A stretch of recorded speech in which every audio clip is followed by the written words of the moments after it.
આજે મારે વાત કરવી છે દીકરી વિશે, જે ક્યારેય પોતાના પરિવારને ઉદાસ નથી જોઈ શકતી. પોતે દુઃખી હોય તો ચાલશે, પરંતુ પોતાનું પરિવાર ક્યારેય દુઃખી ન થવું જોઈએ. અને ભગવાન પાસે એક જ દુઆ માંગે છે હંમેશા કે આજે મારી પાસે જે કંઈ પણ છે, મારી પાસે જે પણ ધન દોલત આવે, મારી ખુશીઓ, મારું બધું જ મારા પરિવારને મળે.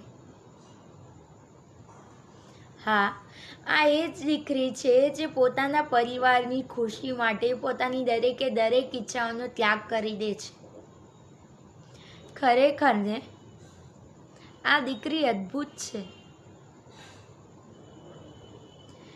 તું આટલું બધું કઈ રીતે કરી દે છે યાર?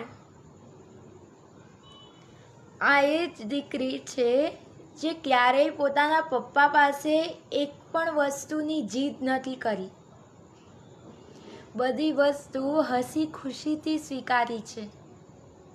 સાચે તને સલ્યુટ છે. સાચે ટેક કરો દીકરીને.